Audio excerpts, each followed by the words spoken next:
Hello, dear friends, and welcome to Jewels of Truth. My name is Daniel Fontenot.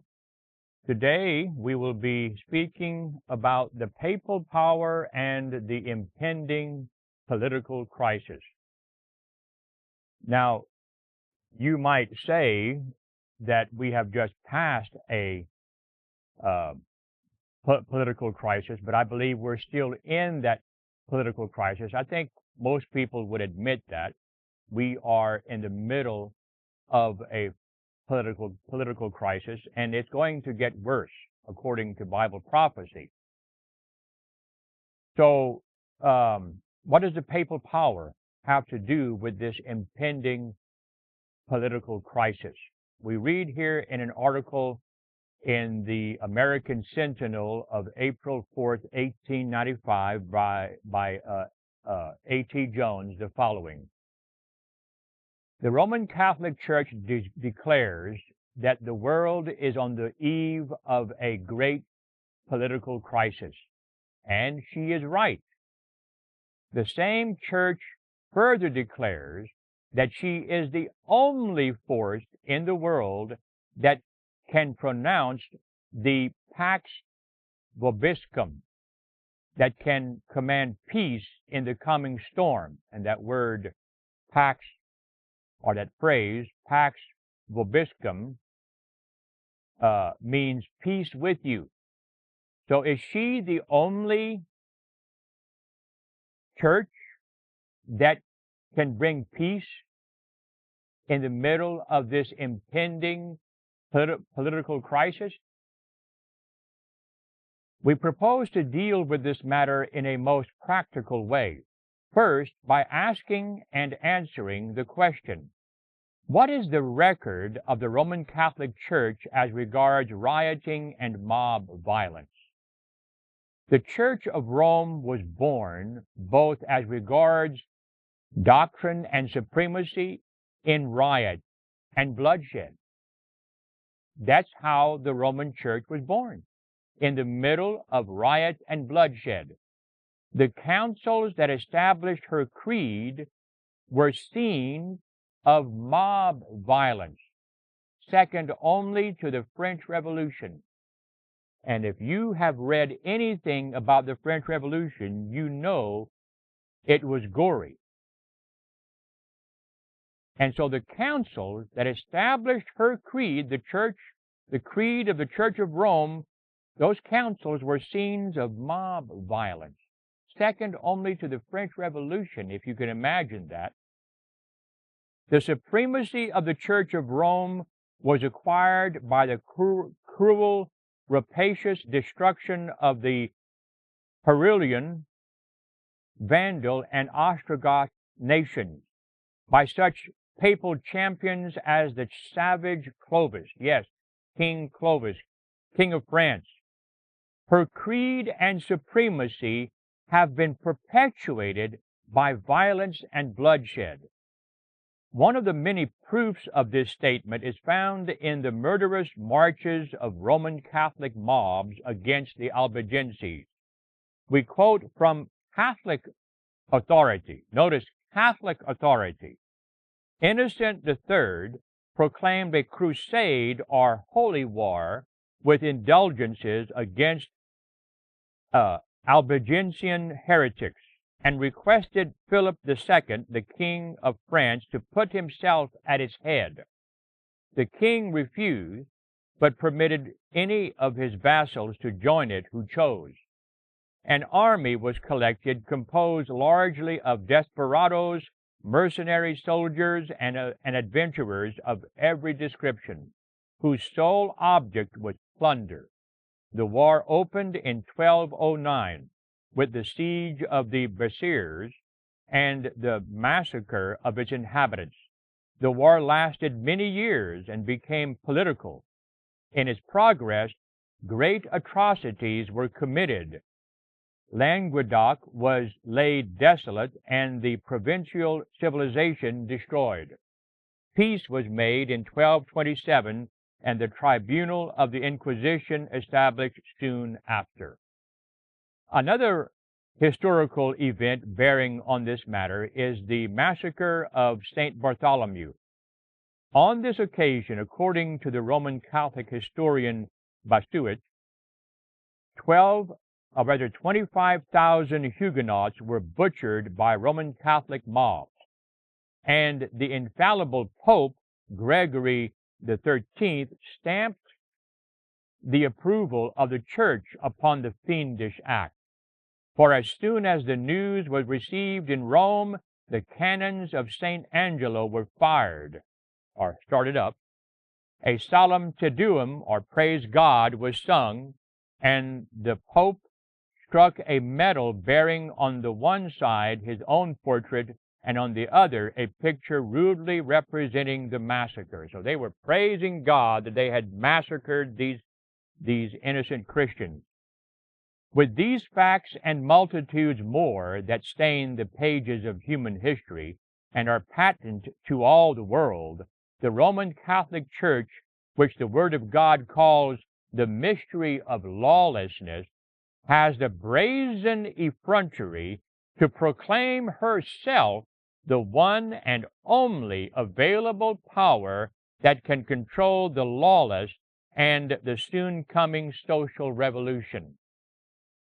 There are those who will attempt to apologize for this lawlessness by saying that it was the result of the time, and that civilization has mollified the church, that the church of today, and especially in America, is vastly different from the church of the Middle Ages. For the benefit of such, we will narrow the discussion to the Catholic Church in the United States in 1895. Here and now, the church is on her good behavior. Here she is by every means in her power attempting to pose as the author and conservator of both civil and religious liberty, and the only power that can save the country from social and political ruin in the approaching crisis. But just at the time when she was so eloquently arguing for these pretensions, an event occurred at Savannah, Georgia, demanding an explanation. This event was a determined attempt on the part of a Roman Catholic mob to kill an ex-priest by the name of Slattery, who was advertised to speak in that city against Catholicism February 26. We know nothing of Mr. Slattery. The Catholic Church gives him a bad name and says the riot was due to this fact. But this does not palliate the crime, nor is it an excuse, for the same mob violence has greeted Father Chineke, both in this country and Canada, and no attempt has been made to brand him as an immortal man before he left the church. The following abridged description of the riot is from The Sun, which Roman Catholics will not accuse of misrepresentation. This is in Savannah, February 26th. Reports, for 5 hours tonight, the city was in charge of a mob and on the verge of a religious riot. The entire white military force of the city, except the artillery, was on duty. There are 10 infantry companies in the militia and the Georgia Hussars, the latter being dismounted. The actions of a mob, estimated at 4,000, the greater part being Catholics, caused their summons to duty. For 3 days it had been apparent that trouble was brewing, because the city was placarded with notices that ex-priest Slattery and his wife, described as an ex-nun, would lecture here tonight on Catholicism. Members of the ancient order of Hibernians at once took steps to prevent their appearance here. Petitions were circulated asking Mayor Myers to refuse to permit Slattery to appear. "I cannot stop this man from lecturing," said the mayor, who is a Hebrew, "but I can prevent disorder, and I will do so. If the police have not sufficient force to do so, the military will be appealed to. Riot will not be tolerated." The lecturer had hardly begun before brickbats and cobblestones began to rain in through the windows. The police had closed all the heavy inside shutters, and this saved the audience from injury, only 2 or 3 persons being injured by flying glass. Before 9 o'clock, the mob had grown to probably between 3,000 and 4,000 persons. Window after window in the Masonic temple was smashed. Cries of "Kill him!" "Down with Slattery!" "Death to the renegade!" were heard. Chief McDermott summoned the mayor. The mob hissed at the police and hooted at their orders to disperse. The military alarm, 11 taps on all fire bells in the city, was sent in. When it sounded, the mob derided. "Bring on your military," some of the leaders shouted. They can't save Slattery." The military were deployed so as to drive the mob back and to form a hollow square about the hall, while a consultation between the commanding officers and the mayor was held. Captain John R. Dillon, one of the best-known Catholics of the city, tendered his service as a peacemaker. He brought his Vicar General Cafferty, who is in charge of the diocese in the absence of Bishop Becker, to the scene of trouble. The Vicar General addressed part of the mob.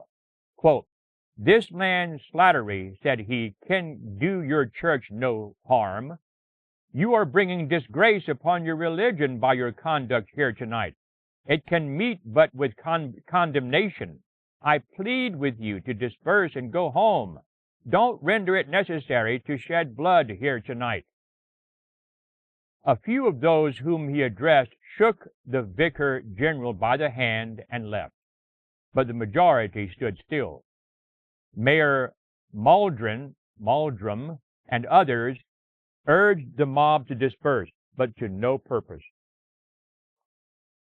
Later, repeated attempts were made both to burn and to blow up the Masonic temple where the lecture was held, and all this by the people of the church that claims to be the author and preserver of both religious liberty and public order. Yeah. Ever since this lawless occurrence, the Roman Catholic press has labored to explain it, and it is these comments that we wish to notice briefly. All started out to write editorials condemning the outrage, which should accord with the claim of the church as the author and conservator of religious liberty and civil order, but with one exception. They all, so far as we have read, close with a practical justification of the action of the mob. The Monitor of San Francisco closes its editorial comment on March 2nd thus, quote, "The trouble is Catholics have been too tolerant and too good-natured, and this lesson of Savannah will not be without beneficial results." Again, under date of March 9th, the editor of the Monitor, replying to the editor of the Redlands, California Centrograph, Mr. Craig, who suggested to Catholics that they should appeal to the civil law for redress and not to violence. After asking Mr. Craig what he would do if some Catholic priest should talk about the Congregational Church as Mr. Slattery does about the Catholic Church, writes thus, quote, "Why, if you didn't go out and shoot the blackguard in his tracks, is there a man, woman, or child in Redlands, Scipio Crag, that would not have the right to call you a coward and poltroon?" Other Catholic papers have advised that instead of appealing to violence, it would be better to prevail upon the civil authorities to prohibit such lectures, and others still advise that persons be stationed at the door of the place of meeting to get the names of all who attend, and then they could be dealt with in an appropriate manner later. As to the responsibility for the mob, the church has been compelled to take one of two positions: either that she did all she could to prevent the violence and failed, or that she connived at or directly incited the riot. It must be evident to all that either position would be damaging to the present plans of the church. If she did all she could to prevent the riot, it is clearly demonstrated that she cannot control her own mobs, and her bid for the job of controlling all the mobs of all the world is made to appear in a most ridiculous light. If she connived at the creation of the mob or directly incited it, then she is the enemy of free speech and the author of mob violence as of old. She has chosen the first horn of the dilemma, and an official statement has been promulgated by the national president of the Ancient Order of Hibernians, Judge J.P. O'Connor, and published in the Western Watchman, St. Louis, of March 11th, in which it is stated that efforts were put forth to prevent violence.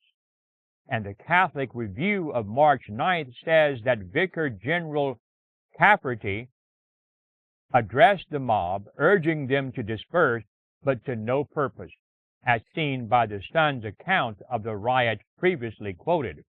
The Catholic Mirror now comes forward to explain why Vicar General Cafferty and the Hibernian Order could not control the Catholic mob. In its issue of March 9th, the Mirror says, quote, this is the excuse that they give now: Protestants cannot understand excitement among Catholics over lectures like those of Slattery. To the Protestant mind, religion means holding a certain set of opinions, but the idea of getting excited about them when they are attacked, and especially of dying for them, is to them inconceivable. Of the Catholic attitude toward the faith, they have not an idea.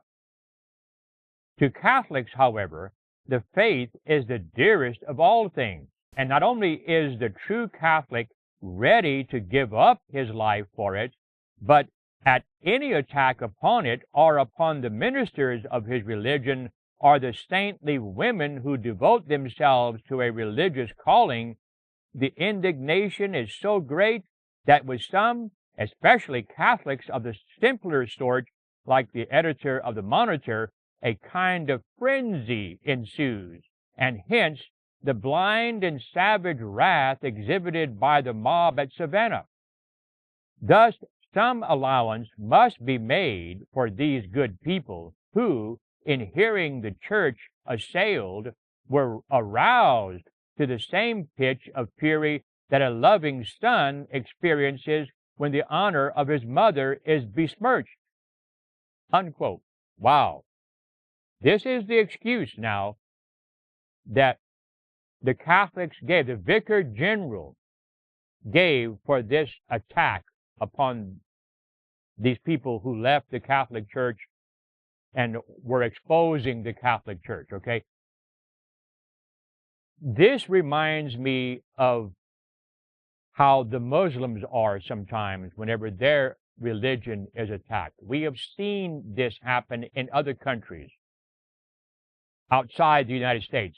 If a Muslim learns about their religion being attacked, they will attack. I mean, as far as attack like in a book or an article, they will physically attack the person who wrote the article or the book. So the attitude of the Catholics really is not much different than the Muslims. Now, Brother Jones continues, and this is the reason why the Roman Catholic Church cannot control her own mobs. But in saying that Catholics exhibit a kind of frenzy, a blind and savage wrath, a fury when the church is criticized, is to confess that these good, quote-unquote, good people, including the editor of the Monitor, are not Christians. For Peter says of Christ that when he was reviled, he reviled not again. When he suffered, he threatened not, but committed himself to him that judgeth righteously. And in doing this, he suffered for us, leaving us an example that we should follow his steps. And Christ himself says, Blessed are ye when men shall revile you and persecute you, and shall say all manner of evil against you falsely for my sake. Rejoice and be exceeding glad, for great is your reward in heaven. For so persecuted they the prophets which were before you. When Jesus told the truth about the corrupt church of his day, the record states that the Jews were filled with madness. And the Lord explained this by saying to them, Ye are of your father the devil, and the lust of your father ye will do. He was a murderer from the beginning, and abode not in the truth. Yes, neighbor mirror. Okay, when he's saying neighbor mirror, he's quoting here from the Catholic Mirror, who made this excuse for this Catholic mob. Okay, so Brother Jones says, yes, neighbor mirror, we do understand the excitement among Catholics. Thus, we find that the Roman Catholic Church in America in 1895 is true to her nature, that she is possessed of the same frenzy that was exhibited in the councils which created her creed, the same blind and savage wrath that characterized her conquering marches to universal supremacy, the same fury that perpetuated her power by massacring Waldenses, Albigenses, and Huguenots who told the truth about her. And it is this mystery of lawlessness, this lawless one that was born, reared, and perpetuated through violence, that now confesses that she is unable to control the frenzy, savage wrath, and fury of her own mobs. It is this church that now declares that she is the only power that can control the mobs of the world, that is, that can pronounce the Pax Vobiscum over a world of anarchy. And now we appeal to the rulers and people of America and the world to turn a deaf ear to the preposterous claims of the mystery of lawlessness. For God himself being judge, she can neither speak peace to the tempest-tossed soul, nor the storm-rent state. Yes, she can neither speak peace to the tempest-tossed soul, nor the storm-rent state. And to those who are honestly trusting in her are her daughters for salvation, God says in his infinite love, Come out of her, my people, that ye be not partakers of her sins, and that ye receive not of her plagues, for her sins have reached unto heaven, and God hath remembered her iniquities. Revelation 18:4 and 5. Come unto me, all ye that labor, Jesus said, and are heavy laden, and I will give you rest. Take my yoke upon you, and learn of me, for I am meek and lowly in heart, and ye shall find rest unto your souls. For my yoke is easy, and my burden is light, Jesus said, in Matthew 11, verses 28 to 30. And that, again, this whole article was was from A.T. Jones in the American Sentinel of April 4th, 1895. And so, if you appreciate this content, this video, and you want to share it with others, then by all means, tap that like button at the bottom of this video. And if you have any comments or questions, then by all means, place them at the bottom of this video. And if you haven't subscribed yet, we hope that you will do so very soon. Thank you for joining us here at Jewels of Truth. We hope and pray that you will have a good day in the Lord.